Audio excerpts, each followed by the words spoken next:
Welcome to Happy Times and Places, a positively inclined episode commentary podcast, normally about Doctor Who, but for now we're looking at the Quatermass Experiment. I'm going to watch the episodes that exist and drop in facts and observations and try and guess what my special guest's favourite thing about the instalment might be. Hello, Toby. And first of all, many congratulations on the publication of the Quatermass Experiment. I know how hard you've worked on it, and I know how long you've worked on it, and it's wonderful to see it come to fruition. And try not to think about the other 4 volumes that you're going to have to write after this. Just revel in the moment. As I record this at 8:30 on Sunday evening, that's the 11th of May. You've just had your Manchester-based launch. I hope that went really well, and I'll look forward to seeing you on the 19th for the second launch in London at the BFI. Hello to everybody else. My name's Jon Dear. I'm a writer on TV and film. I write quite a lot about Nigel Kneale and archive television. I'm writing my first book on the ghost stories for Christmas, which hopefully should be finished this year, when I can revel in that as you are reveling in your achievements right now. And I do various other things, many of which Toby has helped with. I arranged the Nigel Kneale Centenary events in 2022, which Toby hosted both of those, and appeared in dramatisations we made of You Must Listen and The Chopper. We did the 2023 70th anniversary Quatermass Experiment live, which Toby played James Fuller-Love.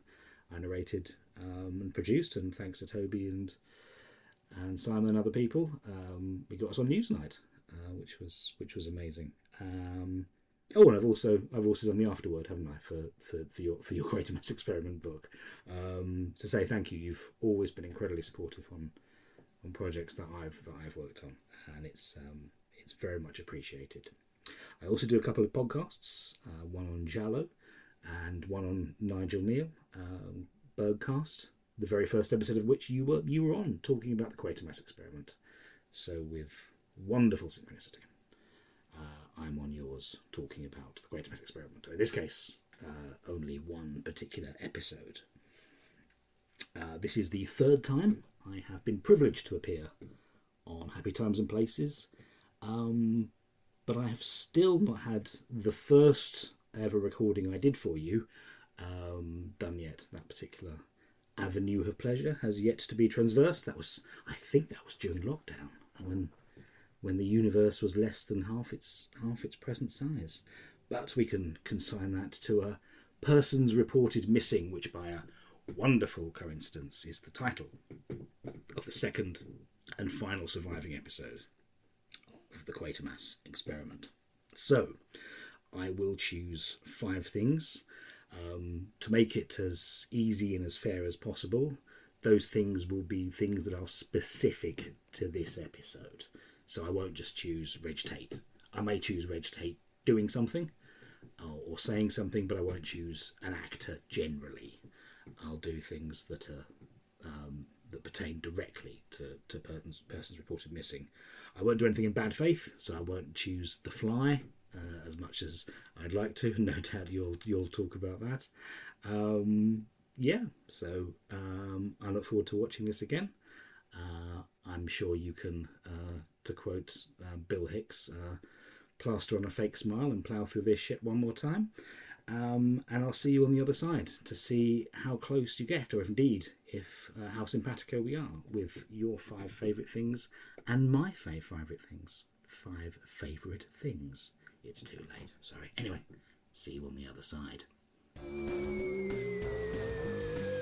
Amazing. Jon Dear, with whom I will always associate lots of lovely Quatermass things. He mentioned them there, was kind enough to get me involved in all of them, and I have to say, being in the live reading of the Quatermass Experiment as James Fuller-Love was, a highlight for me, and probably the thing of all the things I've done in my life that if I told my younger self I would be doing them I mean, I think would just go, well, life is amazing. Whereas, of course, real life real life crashes in and says, even if amazing things happen, life is still quite tricky at times. But we plough on, and that's we must never underestimate the lovely things we have opportunities to do, and the people who are important to us, and that we encounter on the way. And Jon is one of those, and he's been, as I probably text and WhatsApp Jon pretty much every day. Jon, Andy Murray and I are in a sort of brains trust. We've got a WhatsApp that is the combined knowledge and intelligence of three men all wrapped up into one thing. And so anyway, let's hope we won't be manifesting at Westminster Abbey any time soon. And if we can, the pictures will be lost and you'll never see it. However, yes, so Jon has received his copies of my book this morning as I record this, and as I record this, it's pretty much going to go out to patrons live. I'm planning on releasing that as soon as I've put it together, because we're in the throes of the book launch, which comes to London on Monday as I record this. The Friday before, I've already done one book launch in Manchester Sunday just gone, and so Jon had a chance to hear episode 1 and my reaction to Andy Murray, who appropriately was at the book launch on Sunday just gone, and also has his copy of the book. So how exciting is all of that? But it's worth mentioning, actually, something that Jon's clearly not going to mention. He's not going to mention an actor. What the hell am I supposed to do? That's all I know about. But Jon has told me what he's not doing the fly, although he did say in the WhatsApp that was as a joke, obviously, when I muted it, that he's going to pick the fly. So and if you don't know what the fly is, I will talk about the fly. The fly has a lot to answer for, possibly. We don't know for sure, but I missed something hugely obvious during the recording of the first episode of this, so it's worth going to the patrons as I do now with these happy times and places on the Doctor Who's. I get patron feedback, and it's very interesting because most of the people that hang around my Patreon are there for Doctor Who content, and I've had a little resistance to Quatermass content, but I can surely make no apology when I've written a book about it as putting some stuff out there, and I'm just sharing in my love for it, and I hope that it becomes infectious and turns you into a blobby mass of Quatermass appreciation. So the feedback that we have is the fantastic Sabrina Tirabassi, who's over in Italy, says, I did see the episode because I have every episode available of the 3 Quatermass serials on a 2005 DVD box set. Italy does have a good connection with Quatermass on the printed page. That's all in the book, because the scripts were published in Italy as part of a compendium, and then as the individual books, like the ones that we have over here, but translated. And I thought I should just see if they make any changes, and they do. And so I've had to painstakingly list all of those whilst translating the Italian text into English. Ah, dear. But anyway, that was quite a challenge, but I got there, and it's in the book. Robbie Carnegie says, this is the principal reason that reminded me to go to these, because Robbie Carnegie points out quite correctly, I would single out the names as one of the most important things about this production. When I was a boy, my parents would talk about Quatermass. I didn't know what a Quatermass was, but somehow the very name was imbued with terror. It wasn't until I watched the John Mills Quatermass that I realised it was a man. But as well as the title character, Victor Caroon is also a name that hints at creeping horror. I mean, I think why I didn't choose the name Quatermass, which is, I think, possibly the best thing about Quatermass, and it's just a name, because it's so well chosen. And of course, because then what Nigel Kneale wrote and Rudolph Cartier produced, it is now inextricably linked with foreboding, terror and scares and mystery, but it wouldn't be had it been Charlton, which is the name that Nigel Kneale originally put as a placeholder name.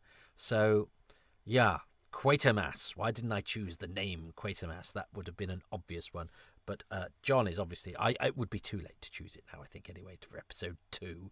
It'd be like sort of choosing halfway through, I don't know, the Armageddon Factor and going, I love the fact the show's called Doctor Who, or I'm going to choose the TARDIS. It is worth pointing out that the name is amazing. And Carroon, Victor Carroon is a Manx name. And Kneale quite often uses Manx names in a lot of stuff. I mean, even in his episode of Sharp, years later, there's a Private Skillicorn who is not in the Bernard Cornwell original book of Sharp's Gold, but Kneale has added. Trevor Smith is waiting for his copy to arrive. Oh, and then he says he's had an email and his is on the way. Yes, the sort of book release has been staggered just for practical reasons in terms of them being sent out and got to people. So I hope nobody's had to wait too long. But I applaud Stuart for all the effort he's put in this week. Stuart, publisher at 10 Acre Films, which is where you can still get copies of the Quatermass Experiment book by me. Stephen says, very much looking forward to reading your book. This episode... He's talking about episode 1, that's what these comments are a response to, is a lovely reminder of Quatermass. When I was a boy, I had to go... Oh, this episode of Happy Times and Places he was talking about. When I was a boy, I had to go to Great Ormond Street Hospital, and there was a Dr. Quatermass there, much to my mum's amusement. How marvellous, Dr. Quatermass! I love that. Adam Parkins says, I'm saying this to listen on the train on Sunday. Oh, well, and I met Adam at the book launch on Sunday, so that was nice. The amount of patrons at the book launch on Sunday was fabulous. It was so heartening. I felt so much love in that room, and I was really humbled by it and the effort that people had made to come and just be really supportive of this funny little project of mine. It was so lovely to meet so many of the patrons, and we did get David suggested that we got a photo with all the patrons, and we did. So I'm pleased about that. A different David Gillespie Pratt, who was also there, said, we watched both episodes last night, and I think what Kneale did well was the scene setting in his first episodes. Careful, gradual world building ending with an otherworldly twist. These 2 episodes belong to another world, not just in TV terms, but culturally too, more so than the later 2 serials. What I did find fascinating this time was the almost automatic hero worship of the crew of BR7. This week I've been reading about Captain Scott and his doomed expedition and how he's portrayed for years, often as a national hero. Explorers, even ones doomed to turn into hideous space creatures, are still to be venerated. Though you do get the sense in episode 2 of Kneale that Kneale is needling this attitude a little. I hope that made sense, and if not, you can sub it to make it sound right. Ha ha! That's a reference to Roger Delgado's in Quatermass 2. Great stuff, and I can't wait to hear episode 2. Yes, well, I mean, I think that's important, and I wonder now if I went into this in the book enough. I think I did, because Kneale in his planning highlights very much that Carroon is a new Elizabethan hero. And I actually don't miss that world where we venerate people who do things. Now, of course, yes, I know Captain Scott is looked at in a certain way for being sort of rather foolhardy. But I think there is something about endeavour that of its nature is admirable, and possibly the people that engage in it need to be slightly flawed. You know, you need to be slightly crazy to pull off a miraculous thing. But I'm not sure the flaws matter in that sense. Yeah, the flaws matter if you live with a person or you're in a shop with a person, but what somebody represents who's achieved a great thing. I think because nowadays, of course, if somebody went into space and was brilliant and came back and discovered life on Mars or something, somebody would soon dig out an old tweet of theirs, or somebody who went, oh, I was at university with them and they're a bit of a wanker, you know, and suddenly we boil everybody down to, you know, all the weaknesses that flesh is heir to. And I think actually as a species to have lost something to venerate, to humble ourselves, and I sort of argue with the loss of religion as well, and I'm not a religious man, and used to be very cynical about religion, but actually to have something that we humble ourselves towards, that shows us that we're not amazing, or that we're not the most important thing, or the universe doesn't centre around us, and there is something external to us that is important and unreachable. it keeps us striving and it keeps us humble. And I don't think either of those things are too bad. It's so easy now to be neither of those things from the comfort of our own home, dismissing anything and in order to make ourselves feel better and secure. And I understand where that comes from, that people need something to feel positive about. But actually, I think sometimes something that reminds you that you're not all that can sometimes bring out the best in you. So I do like the fact that there's this sort of unquestioning approval or even worship of these three men just for the sheer fact that they've gone into space and done this amazing thing that nobody's ever done. And of course, all that celebration is then brought into sharp focus by the fact that the truth of what has happened. Paul Murphy says, I'm listening to this on holiday, a warm spring morning in a room in Sorrento, overlooking the Bay of Naples. It's all Italy today, here at Happy Times and Places. When Italy is, whenever I've been there, a very happy time and place to be. With a cuppa on the go, says Paul Murphy. A perfect, delightful hour and a half or so. Thanks, Toby. Thanks, Paul. Chris Williams, thanks Toby, looking forward to episode 2 and also the Experiment box set with the insane amount of extras, and my book is on its way. Woohoo! I know Chris has got his book now, I think. Yes, the Quatermass Experiment box set has been announced from Hammer. That's Experiment with a big X. I'm all over that like a rash as well. Paul Dunn, I loved this, and I'm sure none of us would mind if you did a Happy Times and Places on all the Quatermass serials. There's a couple of people who might disagree with you there, Paul, if my feedback is anything to go by. But I probably will get to them eventually because, well, I'm going to do a book on all of them. And also, it's why not? Jim Mooney says, unfortunately, the cost of shipping to Australia exceeds the cost of the book. I'm sorry, Jim. Is it possible to be made available through any other online retailers or as an ebook? Outside of my pay grade, Jim, but I'm going to be speaking to Stuart about various things like that. Yeah. Hold that thought. Sorry, Jim. It's it is a small outfit and obviously not a book that's going to be mass produced, so our margins are not what they might be for other books, and shipping is of course crazy. And Joe Llewellyn says, on Saturday, waiting for it to cool off so I could work on my roof, I finally watched both episodes without distractions. Reginald Tate was very good as Quatermass, very suspenseful.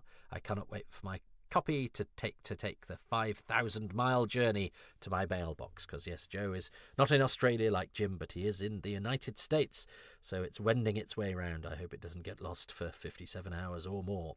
So those are the comments, and I have to say the appreciation, again, from a lot of people for whom Quatermass is not a big thing. Most people have come to my Patreon for Doctor Who, and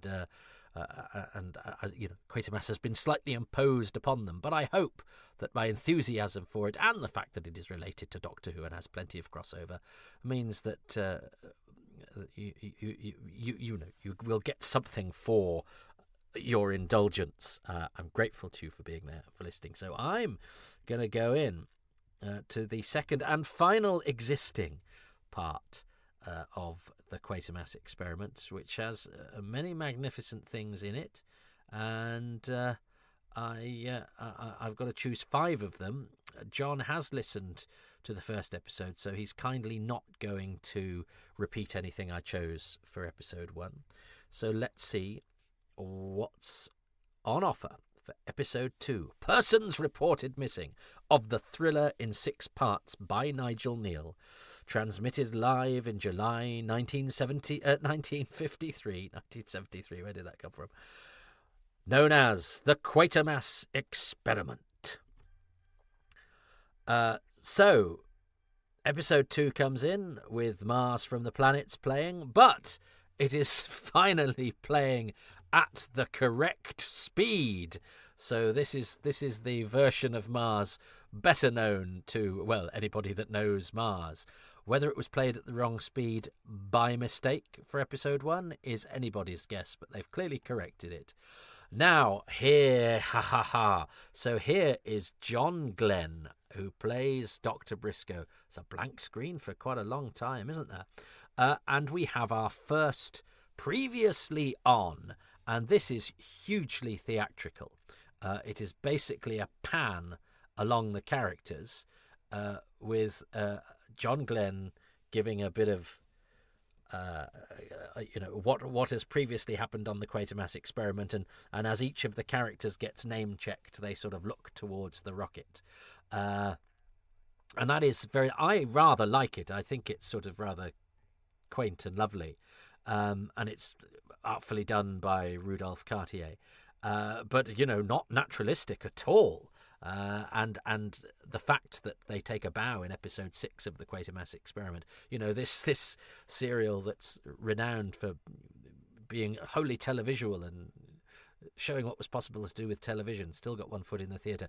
But that previously on means a lot of people have speculated that, unlike the later Quatermass serials where it's film sequences edited together, and that's a film sequence from episode 1 that's been cut short. It's much longer in the previous episode. They're gone. But that because Rudolph Cartier had permission, initially refused because of equity agreements and various things. The head honchos at the BBC suspected he wouldn't be allowed to use clips of the actors from last week's episode in this week's episode to show what had happened up to this point. Anyway, they do sort that out. I'm 100% convinced. A lot of people reached the conclusion that it didn't happen with this, and that episode 2 is proof that it didn't happen with this. But I'm certain that in the later episodes it is film edited together, taken during rehearsals, they'd planned which scenes to film bits of in order to cut them together, so that John Glenn, who did it for the later episodes and indeed for episode 1, would do the narration, saying what had happened in the previous episodes. So that film could exist somewhere. I mean, it's hugely unlikely, but it did exist. So there was footage from episodes 3, 4, and 5, and indeed from this episode, which will have been taken at rehearsals, not from this telerecording, to do the previously on later episodes.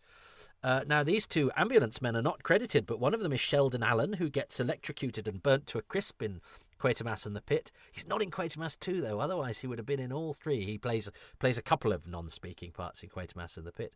And Charles Hammond, the other ambulance man, is in the film of the Quatermass Experiment. So those 2 non-speaking ambulance men are both worth just hovering over for a moment, just to give them their nods to they both make a contribution. Fuller Love gets a swear word in the book. He gets various additions in the script book, which is not an exact replica of the camera script. And he gets to say, "Poor bastard," to go through all that, and only to know that you're cold. I remember thinking, gosh, yes, even in the 50s, it's very grown up to have swear words. But they are not. They are not in the camera script or in the broadcast version. But yes, here we are. I mean, that set looks magnificent behind, doesn't it? Still the sort of smashed up house. Eugene Lear here, Irish. And there's Neil Wilson. Sam Seeley from Spearhead from Space. But he was famous for being a policeman, Tub Barrel, in Dixon of Dock Green. So, I mean, I wonder if he even had the same uniform. But something I discovered that's not even on his IMDb or anything, that he was also a writer. He wrote as Neil Kingsley, but I found that in a piece of documentation somewhere. But that's I don't think that's online anywhere at the moment. So yeah, he was a member of the Writers Guild. Did I talk about him having a hard time on a later job? And I was told he was rather bullied by a director, which kind of knocked the wind out of him, poor old Neil Wilson, which is a terrible, terrible shame. And yes, here we have everyone in the spaceship set, which of course was only represented by film last week because it was only in the one scene. How long is it? This is Eugene Leahy, who is mentioned in Sybil Thorndike's autobiography because he was a long-standing member of her company in St. Joan, and he played the Bishop of Beauvais.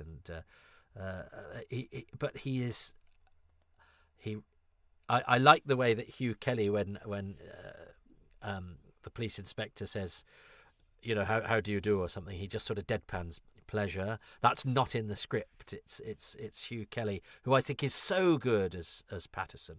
And I love his grubby coat that shows that he's been hard at work checking. But Patterson is completely honest with the police inspector here now, much to Quatermass's annoyance. He's trying to sort it out himself first.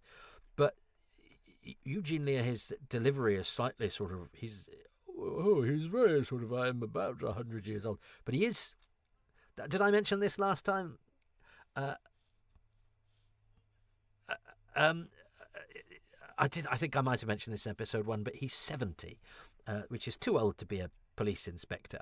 Now, there were some professions after the war where people stayed on to work beyond retirement age because of a shortage of the correct age of men, because so many had been killed in World War II. But I still think 70 is slightly pushing it. And the character's comes across quite well on paper, and he's slightly sort of muffled here. And I had to do a lot of research because IMDb has Lear then appearing in non-speaking parts in episodes of Maigret later, and you always have to worry about that because it just takes a name to be slightly mistyped in a script, or IMDb to be doing a bit of wishful thinking. So I didn't want to just put down that he was a non-speaking actor in his last TV credits, because that could have been wrong, and that's a bit of an ignominious ending to impose upon somebody when it's incorrect. But I scrolled through the 4 episodes of Maigret that he is alleged to have been in, and he's there with very thick glasses, looking very, very old. So maybe he was just rather keep his hand in than not. But so he's reduced to non-speaking background artist work by the end of his hugely illustrious career. I mean, he played Cochon in St. Joan for a good 20 years, and that's a hard part and a big part. I love this scene between Fuller Love and the news editor. I love the fact that his journalistic instinct means that he sniffs out that Quatermass is lying, but he has sympathy for him, and it also has the word fibs in it. That doesn't make him tell fibs. You've got to carry that off then and now. I think requires a certain ability with language when you're delivering it as an actor. But I think Paul Whitson-Jones does it absolutely well, and I love the way he sells it to his editor, and I love this speech he has about space. It's not space, the final frontier, but it's a new wilderness, pitch dark both day and night, empty and cold. It's beautiful. I love the fact that Fuller Love is here to give us, because Quatermass can't be too fancy. He's the man of science, and actually it's his job and everybody else's job, so they can't be too. It would seem slightly indulgent for them to suddenly get sort of wistful about the job that they're doing, and it would dilute the urgency of the problem that they have. But the fact that you can cut over to Fuller Love and have that, I think gives a slightly different character to the piece, and I love it. So I suspect that scene between Fuller Love and his editor will be that speech of Fuller Love's, which I really love. And I mean, I used to read that script book over and over. I remember taking it on a plane to go on holiday to visit my dad in Germany and reading it over and over and over. And I used to say those lines in my head, and I was privileged enough to say them out loud in Alexandra Palace. Stella Richman here. She's married to Alec Clunes, who later becomes connected with the role of Quatermass, I think slightly incorrectly in the way that history has written it up, but that will be in book 3. But yes, Stella Richman, who went on to be a head of LWT or head of drama at LWT. She had an amazing career, but here, as an actress, she is basically stroppy nurse, and I think one of her few lines is, "I shall have to report this." We had the fireman in episode 1 going, "I'm going to make a report about this." There's a character in Quatermass at the Pit whose final words are, "I must make a report." Nigel Kneale had disdain for people who wanted to make reports. I love this actor, Ian Collin, playing Detective Inspector Lomax. I don't think I put it in the book, but I spoke to Ian Collins' son, Peter Wetherill, who is a Mayfair estate agent, rather fancy, high-end, but he gave me some time on the phone. And he said that his dad had been sounded out about taking over from William Hartnell, who was a mate of his in Doctor Who, and that Ian Collin would have made Doctor Who even darker. But he's got a great connection with another famous monster, because Ian Collin is the man who took the photograph known as the surgeon's photograph of the Loch Ness Monster, because his father, Marmaduke Wetherill, Ian Collin was really called Ian Collin Wetherill, was a famous hoaxer and quite a character, and Ian was his son. But the reason that it's called the surgeon's photograph is because one of their party was a surgeon, and they reckoned they should give him the credit for it, because a surgeon would be more likely to be believed than if you called it the actor's photograph, because actors are known to be absolute charlatans and liars. So he has a wonderful connection with another monster, Ian Collin, and I think he's lovely. I think he has a beautiful dusky voice, and unlike Jack Warner, who's great in the film, who's a sort of dogged, sort of funny, sort of policeman. Policeman's lot is not a happy one. He's there's something much more elegant about Ian Collin, which I know was much more to Nigel Kneale's taste, and I love the character of Lomax. And in fact, that's who John and Andy Murray thought I should play in the live version. And I wasn't sure, but no, I went for Full of Love in the end, and it meant we get Kevin McNally as Lomax, which is no bad thing.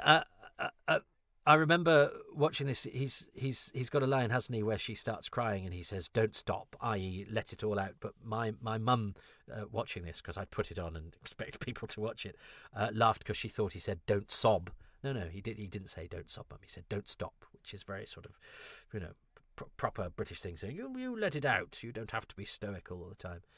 I think Isabel Dean's stunningly beautiful and wonderful delivery that she has, but she does have to do a lot of this sort of staring far away acting.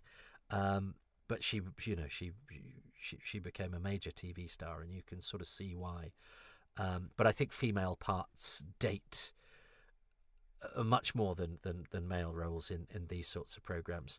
But I don't know, Kneale wasn't wild about. Here we have the revelation that Carroon has come back and he's a shadow of his former self, and obviously he's stricken. And Judith has to confess to Quatermass that she's having an affair, and it's with Gordon Briscoe, who we've not met yet, but who is going to be another important member of the team. And I know Kneale, when they were doing the remake, suggested that subplot maybe be cut. But I think it, just as the guilt is piled onto Quatermass because it was his invention, and it's more than just somebody he's employed. It's a friend and colleague who's gone up. They're all friends and colleagues who've gone up.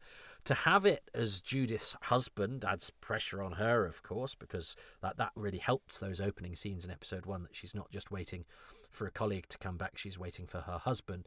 But then in episode 2, when we're given the revelation, but she'd been kind of cheating on him, that means she has a different kind of guilt, but she doesn't escape the guilt that casts a shadow over Quatermass's furrowed countenance. And I think that's very Kneale, and I think that's very gloomy, because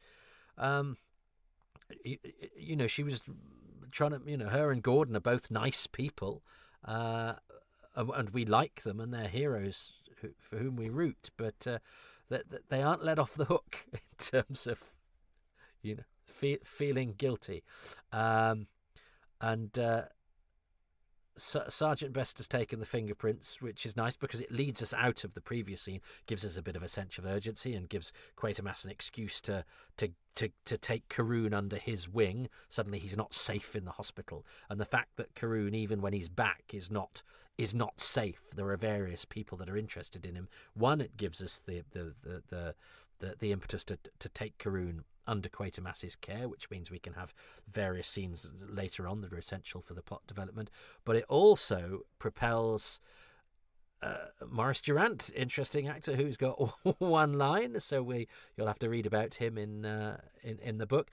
But so Quatermass comes in, and his first proper encounter with Lomax and his doughty sidekick Detective Sergeant Best, Frank Hawkins, who later had a regular role in early Z-Cars, played a lot of policemen, Frank Hawkins. But so Quatermass comes in very angry with Lomax because they've taken the fingerprints and they're treating Victor as a criminal, which they're not. But they're going through all of the protocol that's necessary. I suppose it seems a little quaint now that we've got these two Scotland Yard men investigating this, when you'd really have a specialist team these days. But in those days, dealing with the unknown, that's all you had. So you'd go to Scotland Yard and they would have to learn as we do, which is again useful for the storytelling, but also it means we have a counterpoint with the otherworldly and the people of science who might be talking in language that we don't understand. We need sort of a pair of ordinary coppers, even though one of them is very elegant, but we need this pair of ordinary coppers to be a sort of prosaic counterpoint to all the strangeness that's going on, but also a kind of down to earth and pragmatic sort of headbutter with Quatermass, and the fact that I think in the script and in the development, that Lomax is quite terse and testy and at loggerheads with Quatermass. I think the fact that Ian Collin is so reasonable and the character has softened slightly in the development means that, again, Quatermass can't be too angry in a way because they're not doing anything unreasonable. And we have this wonderful revelation that that's some stock footage of the comet, which I've narrowed it down to when that might have been taken with the help of Charles Norton. It's one of the few film sequences here. But that idea that the spacesuits, you have the inner linked section and then the outer section that goes on, and the fact that the link sections are still linked inside, that's a beautiful mystery. What's happened to these astronauts? The first thing we think, that they've been sucked out, is obviously not the case because they're still in their spacesuits. But then they couldn't even have got out of their spacesuits, so why aren't they in them? It's layering on the mystery. And it's brilliant, and it makes this more than man turns into monster.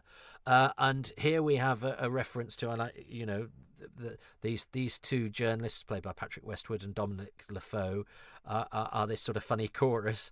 But Lafoe's character, wasn't it? I think says, be a time to pick murder, be like pushing somebody off Mount Everest. Mount Everest was only conquered 6 weeks prior to this, so the reference to Mount Everest is a topical reference. I'm very sorry, sir, says Paddy Hayes as the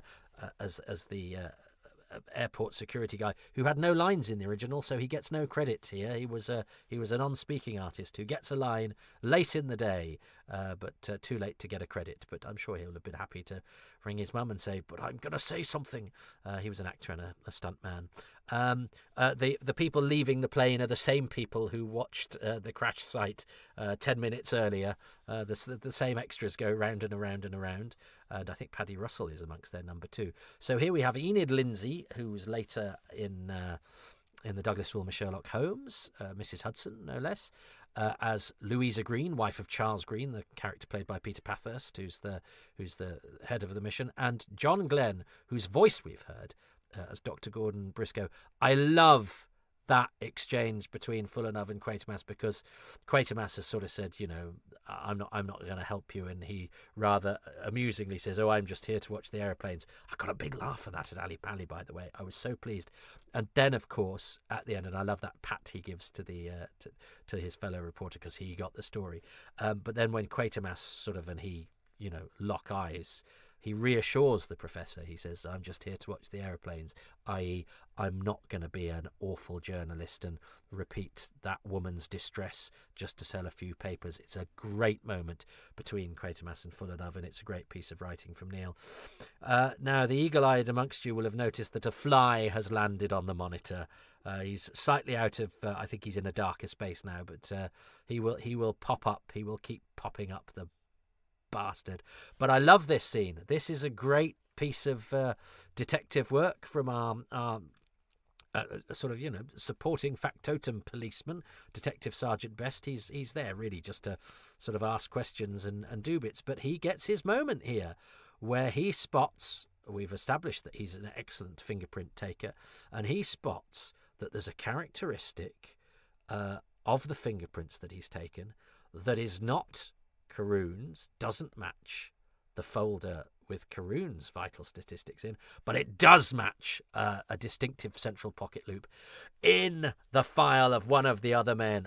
He's got one of the other men's fingerprints. How on earth has that happened? Again, this is more than man into monster. This is something different. This is Kneale's take on it, which is much more fascinating and philosophical and mysterious. I could see the fly now at the bottom of the screen, and here we have Karun now taken to the British rocket group, and the beautifully voiced Dr. Briscoe, played by John Glenn, who had a history with Isabel Dean. They'd known each other beforehand, and she told me that she'd rather fallen in love with him, but he was, I mean, how that would have worked out is anybody's guess, because he was gay, but it's not unusual for marriages of those kind to have taken place. But anyway, by this time she had married the playwright Bill Fairchild, so it was moot. But she told me that prior to that she had been rather in love with John Glenn, so any connection they might have probably didn't require too much acting. Glenn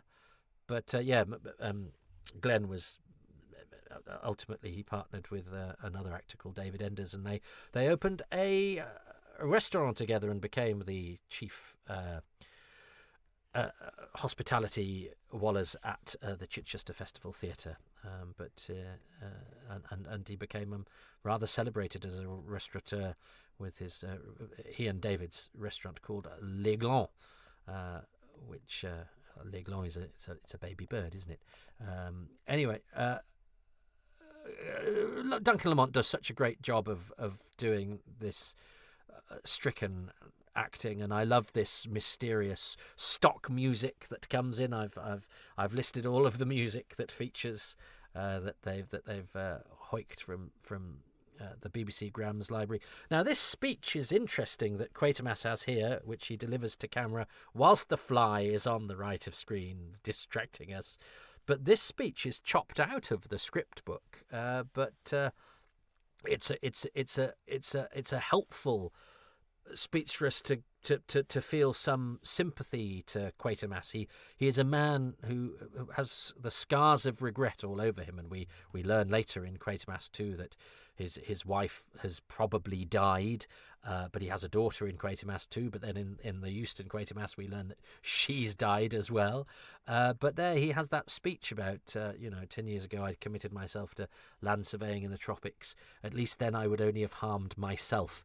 I think, in the film, anyone used to the Quatermass movies where Brian Donlevy says, "There's no room for human feelings in science, Judith," could see that obviously a guilt-ridden Quatermass is much more has much more a dramatic appeal for Kneale, who I think enjoys us having a bit of sympathy and likes a sort of melancholy about his hero, who is fully aware that his striving for frontier breaking, his pioneering spirit, will always carry with it a great cost, even if not to himself. So she says to Gordon, "I'm staying, but presumably, spoilers, but Victor does not make it alive to the end of the serial. Presumably, her and Gordon can get it back together. So at least there's some happy ending to the ultimate demise of poor old Victor Karun. So here we have, yes, the wife of Charles Green, Louisa, but we are told that Louisa and Charles she calls him Charlie and he calls her Lou, and so here Victor is saying, "I'm cold, Lou, I'm cold," which is again another hint that things are not all they seem with Victor Karun. Well, we know they're not all they seem, but Duncan Lamont does such a good job. I think his performance is key to the success of this, and James Swanton indeed was brilliant in our live version. But this is so sad. They have a kind of connection because there's a vestige of Charles Green there lurking within the avatar that looks like Victor Carroon, but is in fact the combined knowledge of all three, and that's a fantastic, fertile idea. Camera's not quite sure where to look there, is it? There's a few shots that are slightly out of focus. It's hard when you've got a 4-shot. But yeah, it's a compelling idea. Yeah, I think they do struggle with the blocking sometimes, and that's partially because the sets, I mean, sometimes they're not even 3-walled, are they? I mean, I think the set in Lomax's office is basically a back window. Oh no, there's the door as well, but we have to be quite flat on a lot of these interior sets, although at least there's a sense of size about this one, but that's why I think the camera sometimes struggles with who to alight on. And that 3-shot, it had sort of 2 people on the edge and then someone in the foreground out of focus and somebody in the background out of focus, which is a struggle. Bernard, you are afraid of something. Kneale is great at that sort of thing, the sense of foreboding, the sense that whatever it is that is happening right now, and that helps. I think the sense of tenseness, the sense of creeping foreboding. Very.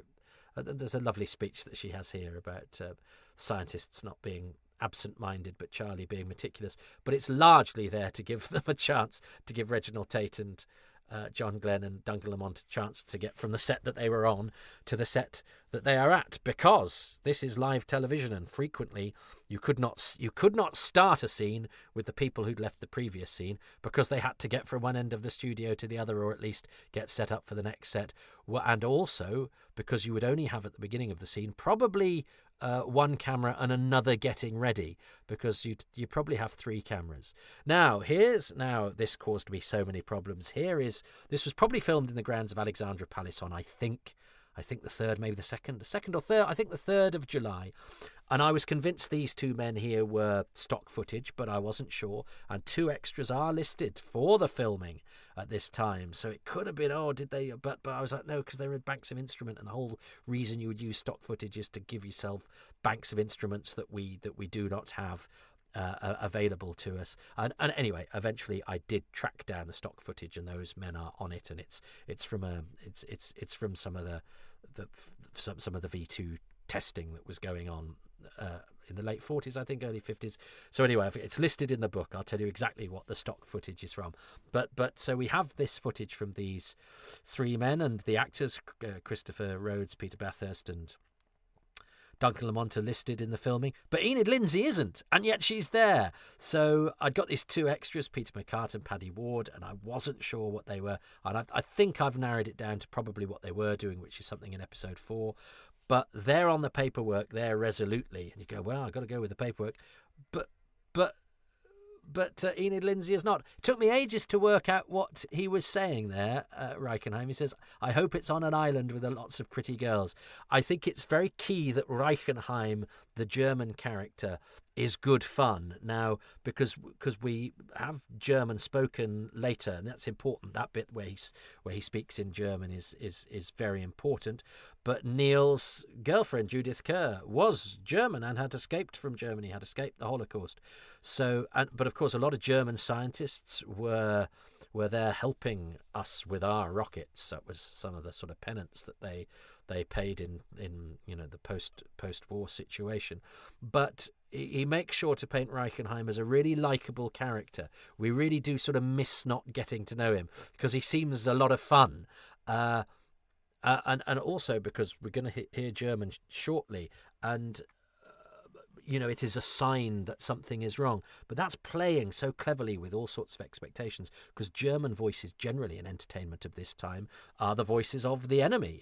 When you hear German spoken in movies taken around this time, they're largely war movies, and they're largely people threatening or up to no good, especially if they're speaking in their own language, where they're issuing threats or it's the sounds of battle or whatever. Tate does this very well. He's I feel so helplessly ignorant, and he doesn't know if what's going on with his friend, but he doesn't know if he's racked with guilt. He's just seen his friends who are missing alive again, and that film makes him remember, and the memory is really painful to him. But this is my favourite bit of the whole episode, where we've established, he has a line earlier, Reichenheim is speaking in German just to tease Victor because he knows he doesn't understand. And then minutes later, we hear Victor speaking in German. Absolutely brilliant. I mean, we've already had the hints about Charles Green, but now we have him speaking in the German of Reichenheim. And of course, German is a language that unsettles us at this time because it, as I say, the voice of the enemy in the war, which only ended 8 years earlier. Everyone watching pretty much will have fought in that war, certainly have memories of it. All these actors will have been involved in it. They all served, extraordinary. So Germany is still the voice of the enemy. Now that's not what Kneale is about, because Kneale's about to marry a German. He's not engaging in sort of cheap shots or invoking them glibly. But what he's doing is he's playing with that idea of that accent. So he subverted it by saying, no, the German guy is on our side and we really like him and he's really friendly. But then when we hear the German voice coming out, that's already dissonant because the guy who can't speak German speaks German.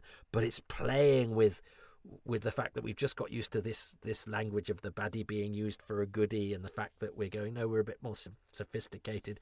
We're not as ambivalent towards the German language as we might be in this situation because we know that we're coming from a much more sympathetic place. And then he uses it to unsettle. So he's playing upon those inbuilt things. He knows what lurks in the dark recesses of the mind. And in fact, that becomes key to the plot of Quatermass and the Pit. So it's deeply, deeply sophisticated stuff.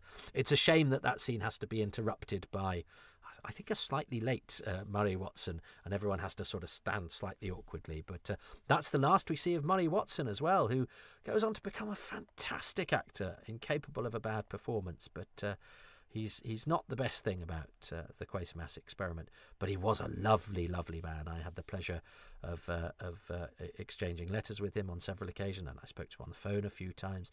He was so kind and so helpful. And I eventually went and visited him at his home.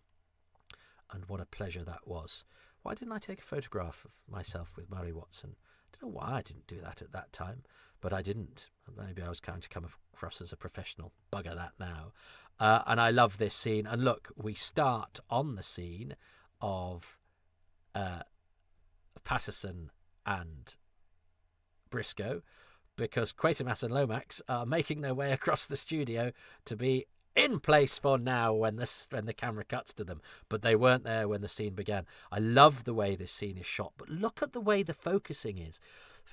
Patterson is not that far behind Briscoe, and yet he's completely out of focus, because that's the trouble with these cameras. But actually, him being out of focus really helps the shot. I think it's gorgeous. And it really focuses on Briscoe, who's looking at the jelly-like substance. And I think this could be really awful, a sort of histrionic outburst as the last thing that we've seen. But actually, Hugh Kelly is absolutely bang on, and the look that Tate gives him in the face of his panic, I think, is absolutely fabulous. And in comes Inhumanity, pouring into our ears as the last noise that we hear from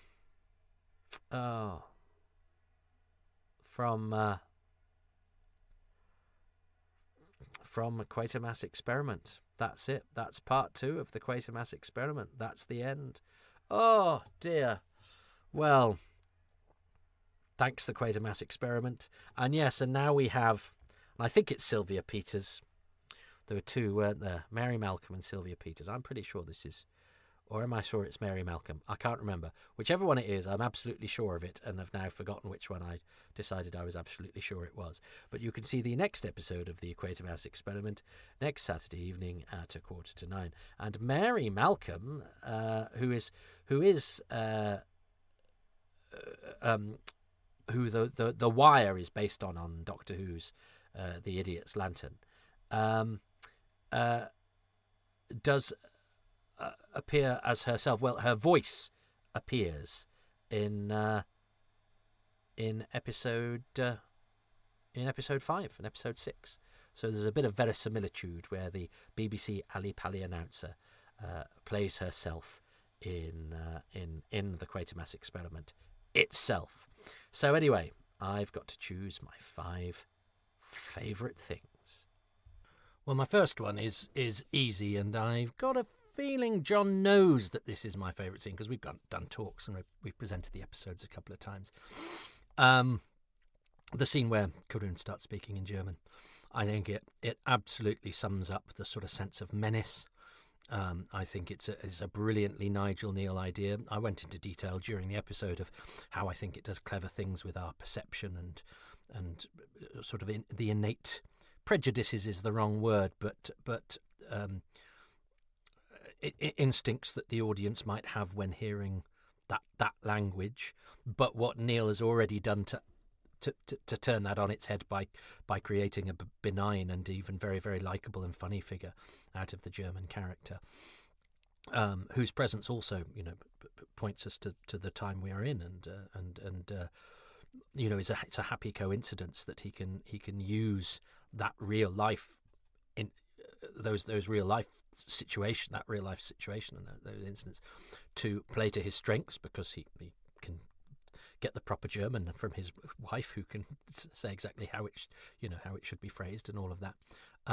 But to create an absolutely creepy and Kneale's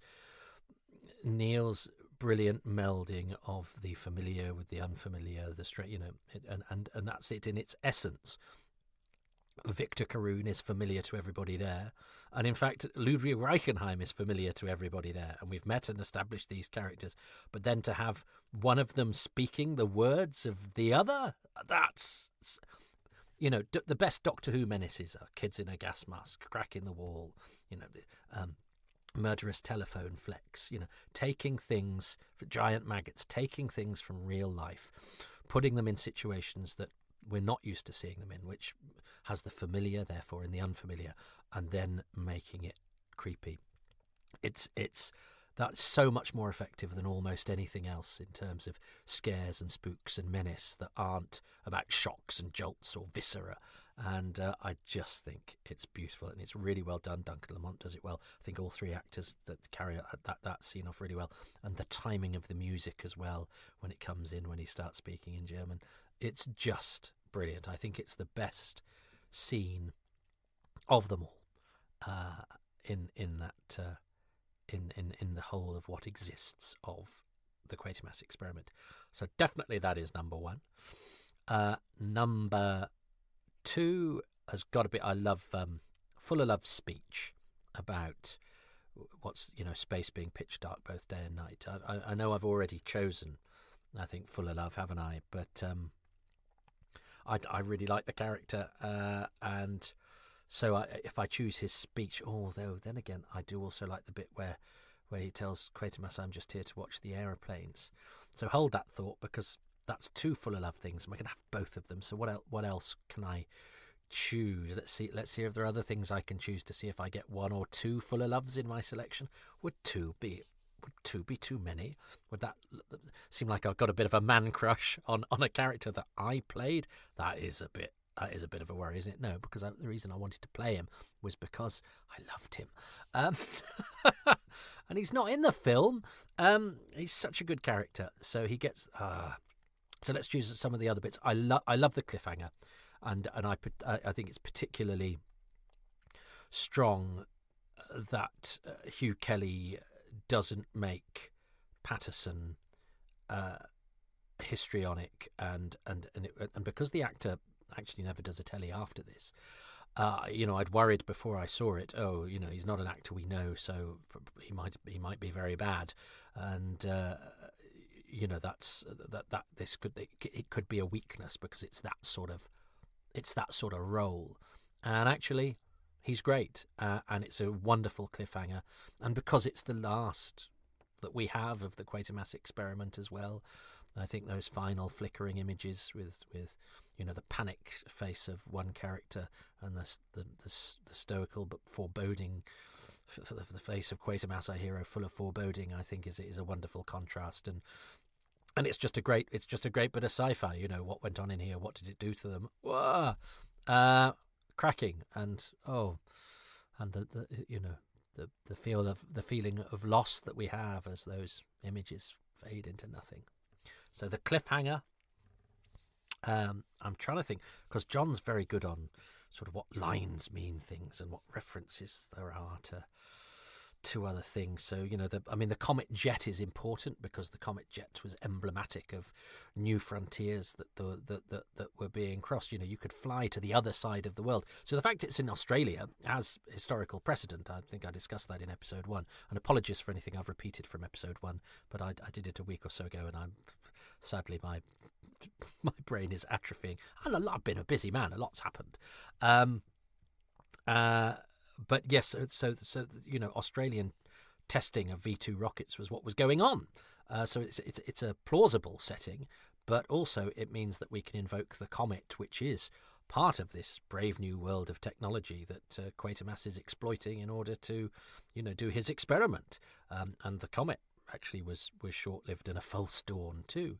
But it's so that is a very sort of interesting reflection of the times and a deliberate invocation of something that was emblematic of frontier breaking and technology improving. I love Inspector Lomax and the fingerprint scene. I love that. Is that going to be one of them? I think the line about perhaps it's murder, that would be like pushing somebody off Mount Everest again. That shows us it's another indication of the timeless quality of this series. This serial is in fact rooted in a lot of specifics to not only the year in which it was written, but the week in which it's being broadcast. Pretty much, you know, all of this it's almost like Have I Got News for You? You know, it's Drop the Dead Donkey. You know, you've got this science fiction plot, and they're throwing in references to stuff that happened this week. And there's me invoking Drop the Dead Donkey as if it's a modern reference. For those of you that are young, Drop the Dead Donkey was a sitcom set in a newsroom, and you'd have the episode of the week, and what they very cleverly did was, you know, they'd rehearse the sort of comedy story of the week or whatever, and then but then, you know, just before it went to camera, the night before broadcast, they'd throw in lines sort of on the floor referring to a news story of the day. So it seemed like everything that was happening at GlobeLink News was happening, you know, as we were watching. So there, yeah, I've made a reference to something and then had to explain what it is, because even my modern references are very old. And God, I was videoing Drop the Dead Donkey when it was going out, as I was in between watching the Quatermass serials as the exciting teenager that I was. So I do like the fingerprint scene, and I like the fact that it's Sergeant Best, the sort of doughty sidekick sergeant character that gets to do a bit of the specialist investigating himself. It's always worth being a character in Kneale's shows, because you always get something to do. The outside filming is very nice, and it's very economical, isn't it? They're just filmed against the sky. You don't actually see what they're standing on or what they're near or anything, because they aren't. They've made use of the fact that they're at the top of the hill at Alexandra Palace to show that you don't need to see anything in the background, and just bung in a bit of stock footage. But yeah, there's the scene with the inspector, isn't there, in the spaceship? There's the end of the scene at the celebration site. There's the scene in the hospital. No, so I think I've got my 5. So number 1 I gave you was the scene where he speaks in German. Number 2 is the cliffhanger. Number 3 I think is the discovery of the fingerprints, because that is the start, I think, isn't it, of the idea that this isn't, and I think this benefits us more as a modern audience, actually. You would think you're going for, he's been infected by an alien and he's turning into a blob. But Kneale's already undermined that before it's become the cliche by going, he is not he is possibly they. And what's happened to the astronauts is something that we can't even quite conceive, but that later ends up making a strange sort of sense. What he's done is he's the plankton of the ether, the creature that just sort of seeps into them in outer space. It's like they go through a sort of oil slick, and he disassembles them. The creature disassembles them and then reassembles them all as one in order to create a host to acclimatize itself to life on Earth. That is so much more interesting than he's been infected and he's turning into an alien. There's a biological process there that has a purpose. But also the fact that it's not a creature that speaks or you can really converse with, I think is very Kneale. Most of the aliens in Quatermass are really abstract, and we are nothing to them.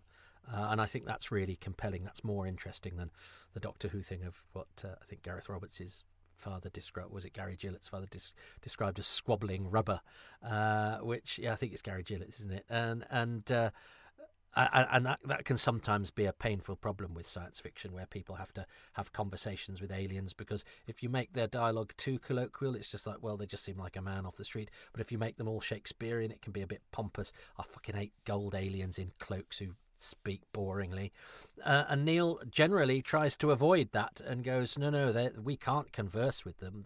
But they have different biology from us, and they have to either overcome or take over or alter that, or to do whatever it is they need to do. To the extent that in the very final Quatermass, it's just for it's just for a brief moment of, in the same way that we'd dab a bit of sherbet or whatever. And I think that is much more unsettling than something with a blue head that you have a conversation with, and it's very clever. It's very clever in that regard. And so part of what has happened is that the three bodies have been melded together, which gives us this new fingerprint. So I love that start of that particular aspect of the mystery, which comes key to the resolution of the whole story, because what remains of the three astronauts within that avatar becomes key to our salvation. In the end, humanity versus technology and the unknown. Our soul, if you like, you can go as far as that. But I love that it's Best, who we don't really know, but he's been introduced as, you think he's clearly just going to be the one that the inspector gets to talk to in order to tell their side of the story and go, yeah, I've interviewed him, Chief, or whatever. But actually, he gets his moment where he gets to do the bit of reasoning that leads us to that first conclusion. So I've chosen that just above. But I love the bit where Quatermass discovers that the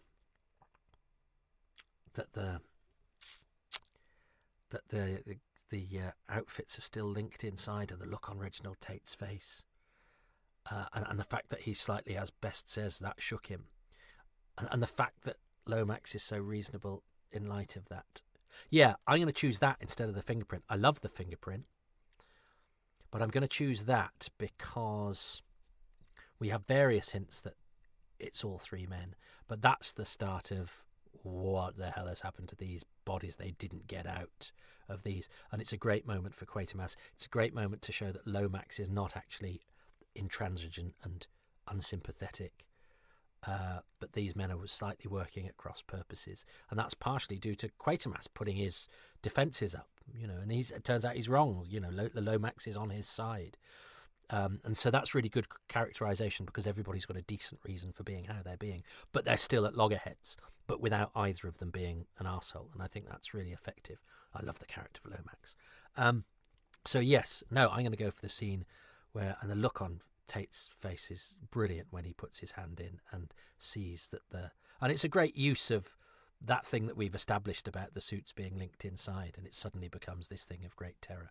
So yeah, sorry fingerprints, I'm going for the linked suit, the links inside the suit in that moment.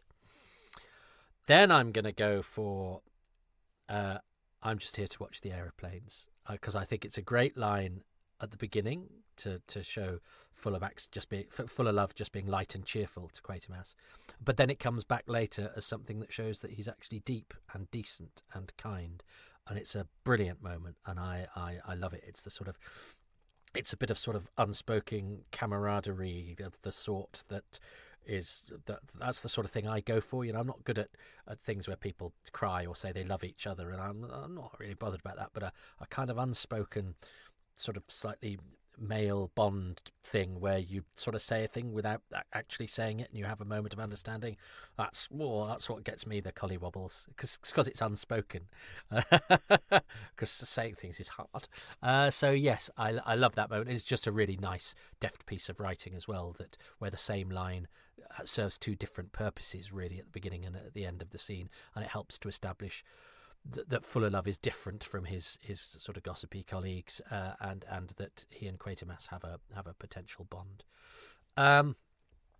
So I could now throw in the fingerprints, but I'm gonna dare to repeat myself and choose a Fuller Love moment again, because I do love the character and I do think he's really important to making this successful in serial form, because you need sort of extra characters who really bring something to proceedings and aren't just padding, and I think this would be poorer without the texture Fuller Love brings to it. And I love that speech he has about space being pitch dark both day and night, empty and cold, and that whole scene that he has with the editor where he's cottoned on to the fact that Quatermass is lying, but he's sympathetic, but it means that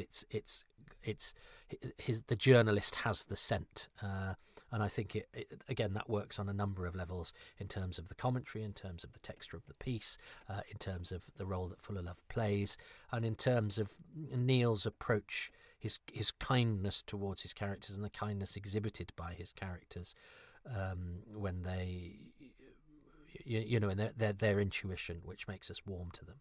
So yes, those are the 5 things: the German scene, the cliffhanger, the linked suit, Fuller Love's "I'm just here to watch the aeroplanes," and then the Fuller Love scene between him and the news editor, where they discuss Quatermass stalling desperately. It's got the word fibs, and the line is, "Granted, he's been through days of frightful strain, finds he's made history and lost 2 valued friends in the process, but that doesn't make him tell fibs." You couldn't have that line today, because it's got a couple of real 50s, is frightful and fibs, and yet it kind of works and is kind of glorious and is in no way naff. I love it.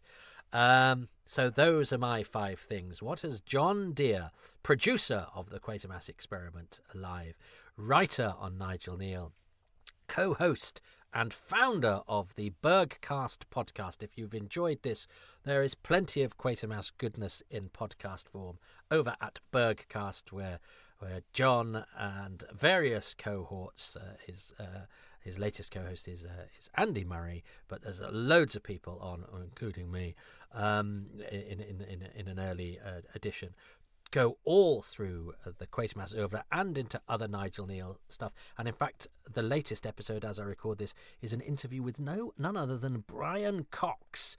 Brian Cox's son, Alan Cox, was in our live version of the Quatermass Experiment, but the mighty Brian Cox from Succession and everything else talks about appearing in the year of the Sex Olympics, and his memories are absolutely fantastic, and his enthusiasm for the subject is infectious, and the fact that they've got him on that podcast is a testament to them, and he enters in it very, very gamely, and it's a brilliant listen. So head over to BERGCast, but not before you've heard Jon Dear's 5 things about the Quatermass Experiment. Let's see if we tally.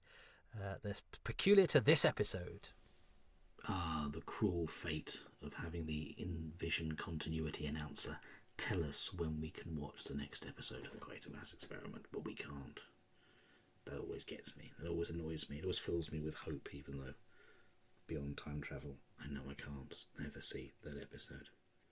Anyway, I hope you all enjoyed that, and here are my 5 favourite things about persons reported missing. First is Fuller Love's scene with Jacko. This is a great illustrative way that Kneale does of moving the story on in an emotional sense rather than just plot development, where Fuller Love's talking about he can see that Quatermass is lying, and he can see Quatermass doesn't want to lie, and he can see that Quatermass is covering something that's too terrible for him to contemplate. Fuller Love is the heart of the Quatermass Experiment. And in many ways, we don't really have a conventional hero as we understood them in terms of an action hero, of the leading man. Quatermass is quite a taciturn, emotionally distant character.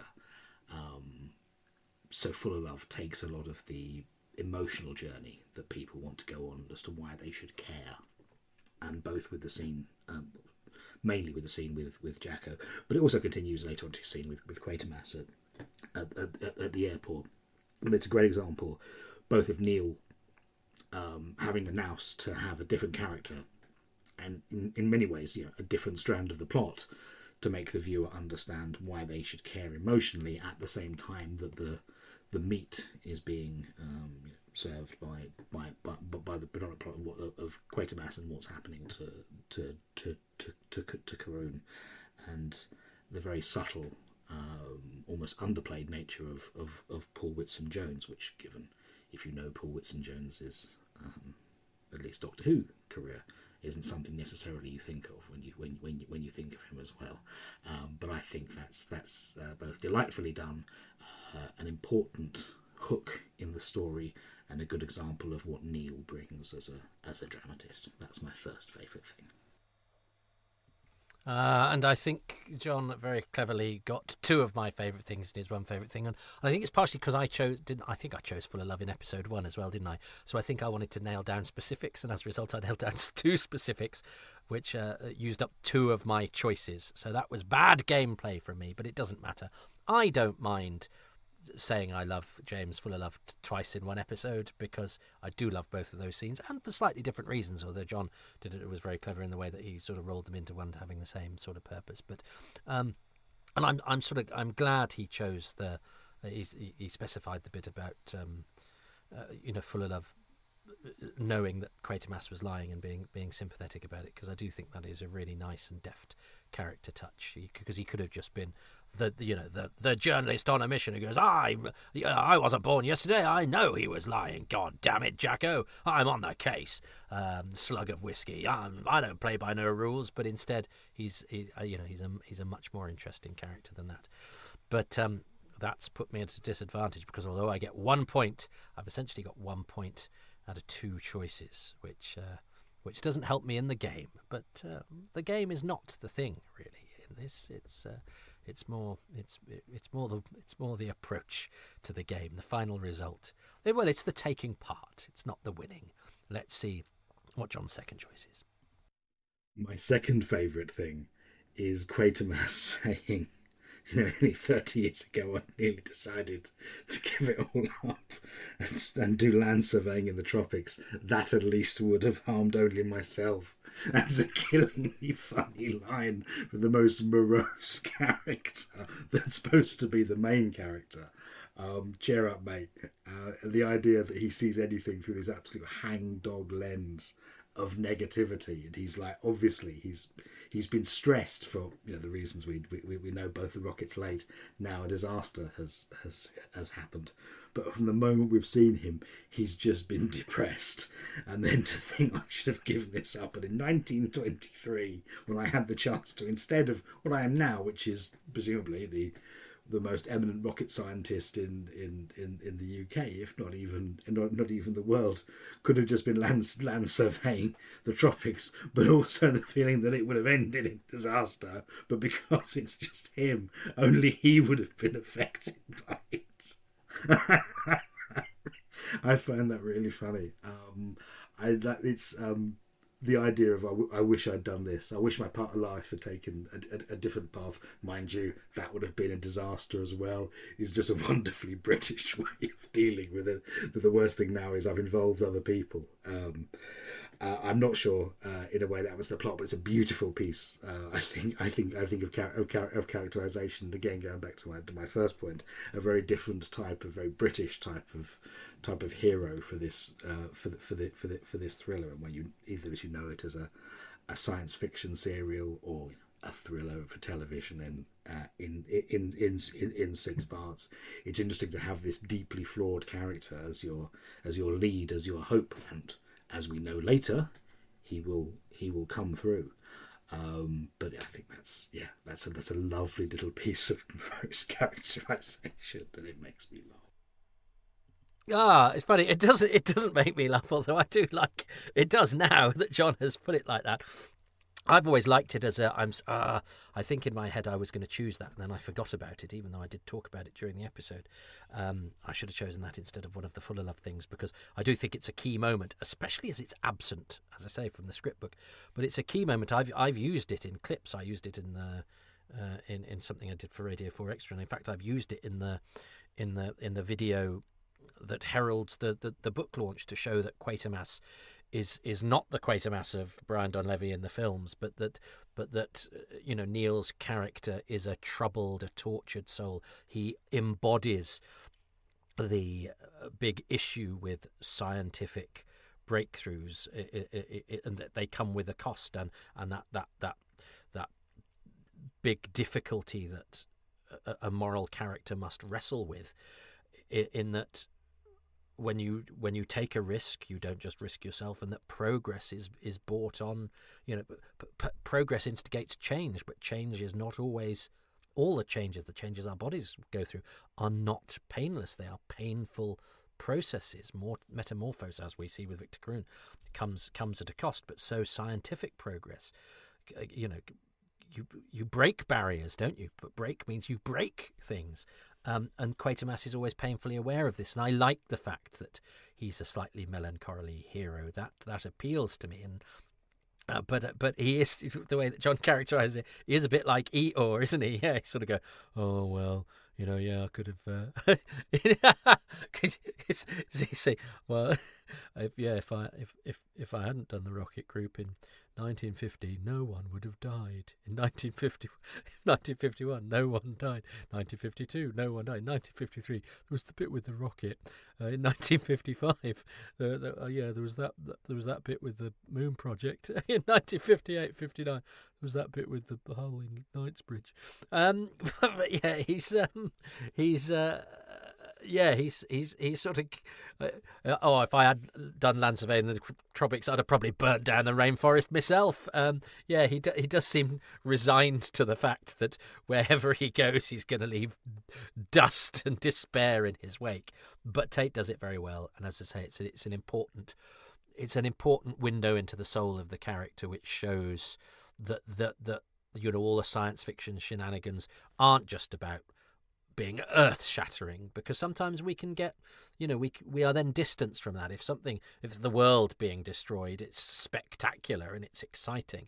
But if we see something weighing heavy on an individual, that kind of involves us more. It engages us on an emotional level. So it's important that this breakthrough in science fiction had that important human content, which, remember, a lot of even really good sci-fi B movies at the time that we love and that endure to this day don't actually have the sort of humanity to them. If you look at something as brilliant as the Thing from Another World, which is full of characters, it's got so many speaking parts in it, but we don't ever feel sort of emotionally invested in them particularly, because stuff didn't really do that at that time. But this does. The Quatermass Experiment does, and Kneale does. So it's a great scene. I love that bit, but probably for different. I'm not as amused by it as John is, but I do like his take on it. And if I thought about it, I should have taken that. So I should now be 2 points ahead, but it's 1-1 going into thing number 3. My third favourite thing in Persons Reported Missing is Carroon speaking German. Now, I know that viewed through modern eyes, the fact it's foreshadowed almost immediately beforehand by Briscoe saying Carroon can't speak German could look a bit naive, but we have to try and transport ourselves back to the naivety of what a television audience would have been like in 1953, and that doesn't really matter. So the revelation that he can't speak German, and then he can answer technical questions on the gimbal system in German. I noticed there isn't a German term for gimbal system, which is handy when doing the translation as to give you a hook. But it's genuinely chilling. And then we have a bit of one with Best and the fingerprints. But it's a chilling piece of foreshadowing when you go, what is that? The German guy is missing. He can speak German. You've had the scene where he recognised Green's wife, and you're just starting to piece together that something incredible has just happened, and really not in a good way, and that is quite chilling. Yay! He chose the German scene. Yes. It's interesting. He didn't allude then to the fact that I think I've made it known that that's my favourite scene. So I don't know if he knew that he was choosing something that I was going to choose, but did so anyway, or whether he'd forgotten. But anyway, it is a brilliant scene. I think it's quite artfully dropped into the film, with Briscoe saying, Reichenheim is teasing Victor. I think that kind of works. It doesn't seem to me like Chekhov's German sentence, but maybe I'm just you look at the things you love with you don't notice their love handles, or I don't know what a love handle is, but I think it's a love handle. Isn't that a fold of skin? Is that a love handle? Let's not get into but you know what I'm saying. You Quatermass and the love handles. You know what I'm saying. You tend to the things that you don't see the faults in the things that you love, unless you're a Doctor Who fan, when you see all the faults in the thing that you're supposed to love. But you know what I mean. But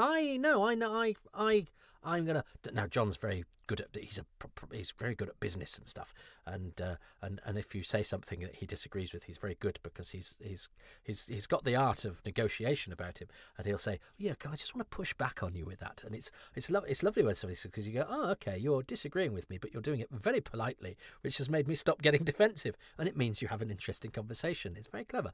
But I'm going to push back on John with that and say that I think that it's quite artfully rendered, the setup of the German, and the fact that Victor doesn't understand, because he doesn't say Victor doesn't speak German. He says he's teasing Victor because he knew he wouldn't understand. I think that seems characterful to me, and it's happening when loads of other stuff's going on. When we're seeing one of the rare filmed sequences, when we're seeing the missing characters as themselves, so we're getting to know them, not just in reported speech. I think no, I'm pushing back, John. I'm pushing back, but nonetheless, we are in accord. So it's 2-1 to me.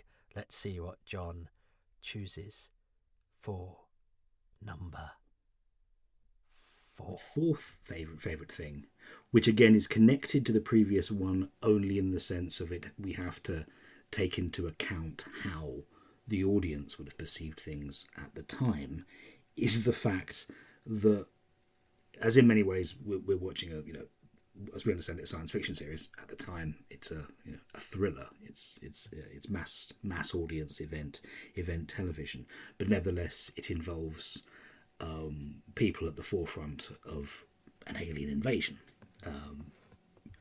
and yet it's done like a police procedural, because that's something the audience would be familiar with. If it was NASA, and the audience comes back, if it's something like the film Life, and it ends with an infected crew returning to Earth, you wouldn't get the local constabulary to investigate. The stakes would be seen as higher. But here and now, we have a situation where we're surreptitiously taking fingerprints from the astronauts. I'm not entirely sure why. I know dramatically we then get Best being able to see that they have amalgamated different fingerprints. But the idea of the sort of charming naivety that you would have an investigation from an inspector from Scotland Yard, rather than this being dealt with by the upper echelons of the British government. But this is something that potentially either the audience isn't ready for, or wouldn't make as much sense in connection with what's going on, that they wouldn't potentially understand. Now we, looking back now, see this perfectly, but we have that advantage of over 70 years of history. But it seems so off kilter now to assume that this could ever be a police procedural until you put yourself into the position of a viewer in 1953, which looks like a really, really different way of doing it, and while giving Quatermass somebody else to talk to, Lomax and Best can have their scenes, which expands the dialogue, which expands the world in which we're operating, which gives more material for the writing, etc. It just seems as a very different way of doing it, and I find that quite interesting, and would be interested now that if you put back something into if it arrived in Penzance, would Devon and Cornwall police be on, or would the Met still be seen as the primary go-to? In many ways, it sometimes reminds me of where you'll get a sort of 50s B movie site in America, and something will land in Hicksville, and the local sheriff will have to investigate, and that will be seen almost as a comedy thing. But here, it's deadly serious. They're doing what they think they would do, and I find that very interesting. Yes, it is. It's the big barrier, actually, in terms of if you were to remake it in the modern day, the idea that Scotland Yard would get co-opted into what would be a specialist investigation by specialist government people. I mean, I don't know what the setup would have been in the 1950s if there would have been a department for space investigations, especially as, I mean, Quatermass has at least got government sanction to do what he's doing. It's not like it's not like he's done a sort of clandestine rocket launch. But how many departments were there in government that would have investigating science under their purview? But nonetheless, yes, it does seem very odd that you get. And I think the Quatermass rocket has crash landed in Birmingham. No, in Wolverhampton. Yes. Oh, I'll get the West Midlands Serious Crime Squad on the case. Oops. But yes, but it does as I say, yes. So now, if you were to remake it, because you need those scenes with Quatermass and Lomax, you need that relationship. And as I say, I'm really happy. It's a much kinder and more sympathetic relationship than it was in most stages of its development. And because I like the rapport that they have, and it's sometimes a bit boring if you've just got obstinate heads of different departments shouting at each other. I much prefer the fact that they're all trying to do the same thing, but from their own different approaches and perspectives and points of view. And as John says, it's very useful in having the different sets of characters. But it also, if it had been a big government department of suited and booted people and people in hazmat suits and people that knew what they were doing kind of thing, it wouldn't help tell the story in the way that it needs to, because the fact that, I think he even says, doesn't he, I'm playing catch up here, the fact that the guys in charge of finding out what went on wrong in terms of their expertise, that they're investigators, they still need filling in on all the stuff that we as lay people would need. And also it gives us that contrast between the otherworldly and the people.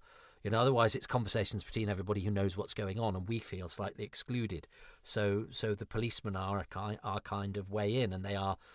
And Kneale thrives on juxtaposing the ordinary with the extraordinary, and so having two policemen who are our sort of staple of thriller drama, as John puts it, and it is called a thriller in 6 parts by Nigel Kneale.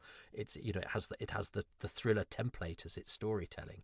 So of course the thriller is going to be investigated by people who usually investigate thrillers, the police. It's just that this one is from somewhat outside of their jurisdiction. But that means that then we as the audience need to get filled in, perhaps slightly more artfully than we are in episode 1 when Blaker is told rather on the nose how the rocket works. But even though, as Andy alluded to in part 1, that is still done rather well and with a nod to character.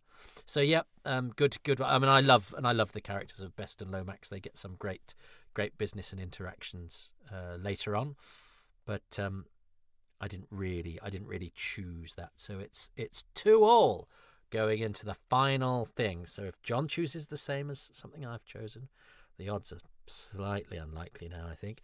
It means I win, an unusual situation for Happy Times and Places. Or, as they were assured halfway through episode 6 of the Quatermass Experiment, after a technical failure, normal service will be resumed when I lose Happy Times and Places. Let's see what John's final thing is. And my final favourite thing is the cliffhanger. Not least of which because when I first saw it, I had to look up the word colloidal, and now I use it in such a way that suggests everyone should know what it means. But that's me. In many ways, this builds on the first cliffhanger, which is going into the rocket and seeing that there's no one there other than Karun. Now we have Patterson investigating, as he has been all episode, the control room, and then finding whatever it is all over the walls, as in centrifugal force has burst it out. And his passionate scream, which again foreshadows the journey Patterson will go on over the course of the next 4 episodes, screaming, what went on here? What did it do to them? We've pieced together something that's suggesting Karun has aspects of both Green and Reichenheim. So something incredible, as I said before, must have happened. And now this substance is all over the control room. But we have no hook, we have no understanding, we have no, smoking gun. It's just a substance we don't understand, and a passion cry, what went on here? What did it do to them? That's chilling, and we never get that resolution. That's the last we see of this. We can read, we can reinterpret, but we'll never see as it was originally done. But it's a brilliant place to go out. I just wish we could have had more. Oh, I agree, John. I mean, my joy at victory, sweet victory. I won. I chose 3 of the same things, 3 out of 5. That is a victory for me. But victory is bittersweet. Oh, if only I'd done Happy Times and Places whilst land surveying in the tropics. At least then I could have enjoyed my victory. Because yes, the rest is silence. But until very recently, we didn't even have many pictures of the later episodes. But I like to think I've helped with that one a little bit. But buy my book, by the way, if you don't know to what I allude. But nonetheless, those performances, some of those amazing scenes coming up, particularly I think the stuff in Westminster Abbey and the showdowns in the final episode. There's some absolutely extraordinary stuff there. And the various bits of that we keep coming back to Karun as he sort of atrophies and as his humanity is eventually succumbs to the onslaught of the bodily invasion to which he ultimately that ultimately consumes him. Oh, so much stuff there, and some brilliant scenes of dialogue and some brilliant scenes of character. Oh, the return of Miss Wilde, the old lady. Oh, gosh. All gone. There's a funny film. There's a bad cinema film, which is hilarious. It's so ahead of its time. So much to come in the Quatermass Experiment that we cannot see. But the meta thing of having the monster revealed on television and then Quatermass getting a brilliant 2 speeches. One, he apologises to the nation. He said, I'm really sorry, I've probably killed you all. And then he appeals to the humanity within the creature, and it is that humanity that wins in the end. Amazing stuff, whilst a massive vegetation gets into the very fabric of Westminster Abbey and threatens to destroy the world. And panic is caused. It creates, to quote the title of episode 6, a state of emergency.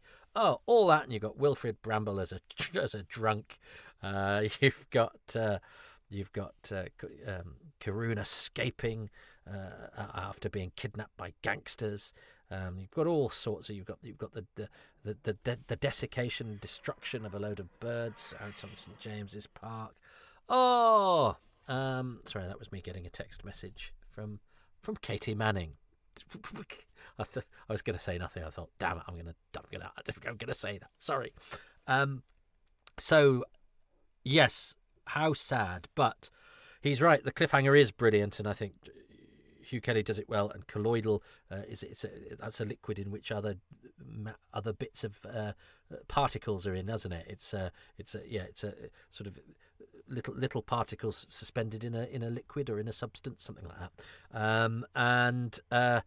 And it's the fact, and I didn't allude to this, and it comes, they sort of dwell on it a bit more in the next episode, when one of the reasons Patterson is so stressed out is he goes, I've been in here all night, basically surrounded by this ick, whatever it is, that has spread into that's sort of clogging up the workings and the sort of internal skeleton of the rocket itself, and is basically surrounding them as they're standing in it, which is a pretty grim concept. So again, he's very good at making this stuff feel sort of visceral and menacing and unsettling.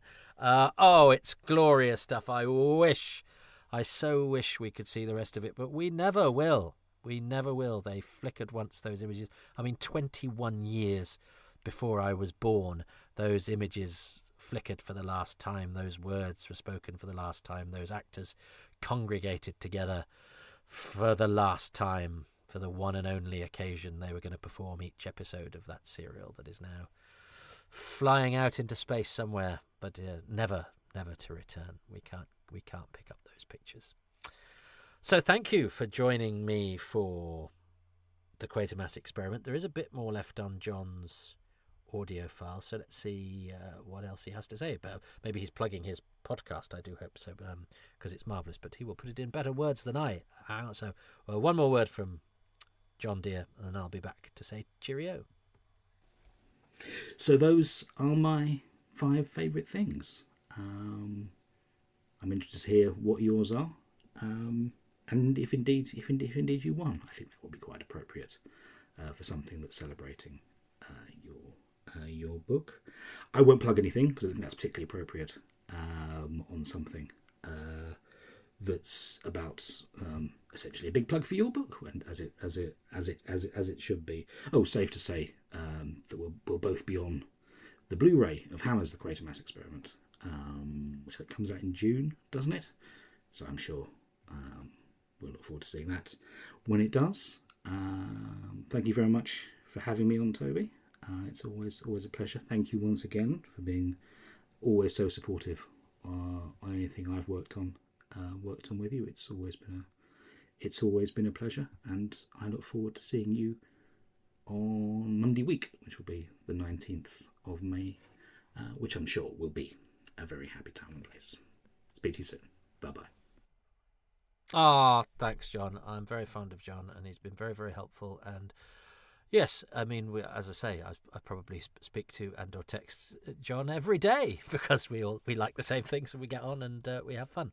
So, of course, he was going to be on this, and he's written a lovely afterword for my book, The Quatermass Experiment, which is published now by 10 Acre Films. So I hope this has whetted your appetite for that, or accompanies it, or gives you the last push if you were wondering whether to buy it or not. Jon and I are on the Hammer release of The Quatermass Experiment, and on the very morning that I am recording this, it has been announced, we knew this but we couldn't tell anybody, that we are also on the Hammer release of Quatermass 2, the film. I've done the second part of a documentary about Nigel Kneale. I'm also on a documentary talking about Quatermass itself, and looks like they've done a little extra feature about Brian Donlevy's interpretation of the role, and I think I'm on something else as well. I've done something else on it too. Yeah, I've done so. I'm all over it like a rash. It's like I've infected it and have now spread my tendrils throughout, changing it's very whatever. I'm on Quatermass 2, and it's a great movie, and it'll be another brilliant package from Hammer, and it's limited edition. So, but it's got the TV serial on as well. So, yeah. Get yourselves the Hammer box set of Quatermass 2, which has been announced hot on the heels of the imminent release of The Quatermass Experiment, or with a big X, of the film. But we've been talking today about episode 2, the last existing episode of The Quatermass Experiment. I hope you've enjoyed hearing all about it, and whatever went on, those final episodes, whatever went on in them, and what it did to, well, we know what it did to them. It shocked the nation and changed the shape of television. But exactly what went on, we'll never know. And we can't see the next episode of The Quatermass Experiment next Saturday evening, or indeed ever again. But maybe that's part of their magic. But anyway, they always take me to a very happy time and place, and I hope you've enjoyed your sabbatical away from Doctor Who, the Whoniverse, into the Quaterverse. And until next time, goodbye.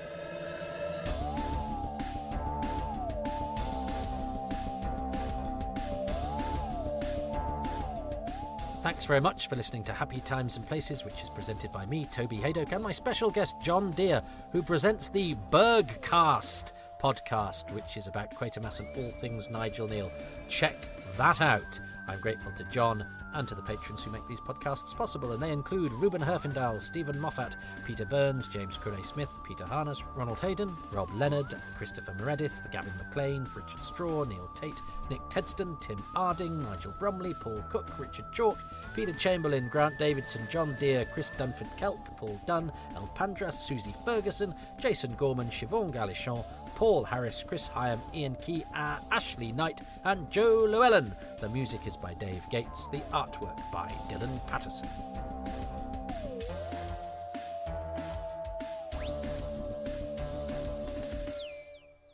I'm grateful to those mentioned and everyone else who congregates on my Patreon.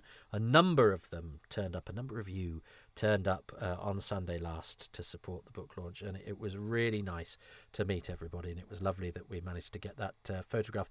As you can, I guess, imagine from the way that I'm talking, if you don't hang around there, my Patreon is a nice place. There's nobody dicking about and being unpleasant. It's just nice, and there's a lot of enthusiasm there, and it's just about liking our stuff and connecting. And I hadn't anticipated the community side of it, but it's been an unexpected and very pleasurable bonus.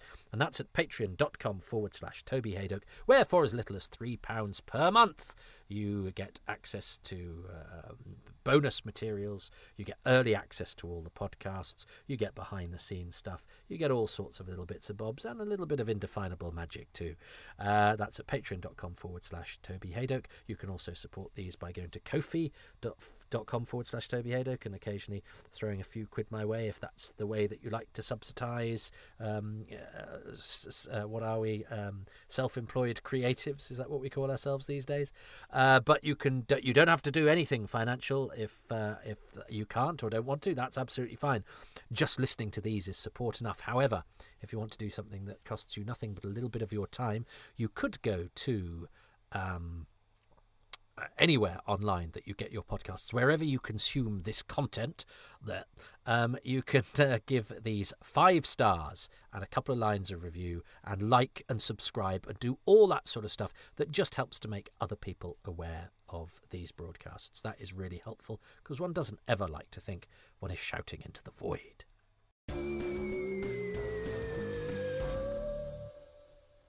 I'm on all the social media, on X, or Twitter, whatever you want to call it, Starburst, Snickers. I'm not calling anything Snickers.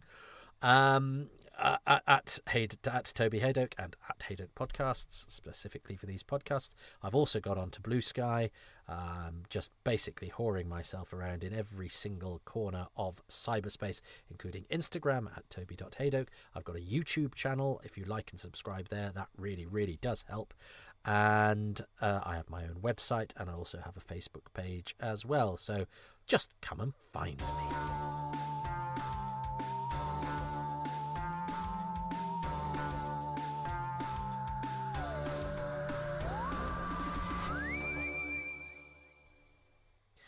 So there we are. Yes, Quatermass 2 is on DVD and Blu-ray. Quatermass Experiment has already been announced. Quatermass 2 has just been announced. The book, The Quatermass Experiment, is available now. It's available now. The hardback is sold out. The paperbacks are still available from 10 Acre Films. Thanks for listening, and I do hope you buy the book. And if you do buy it and you enjoy it, please write and tell me, because that will make an old man very happy.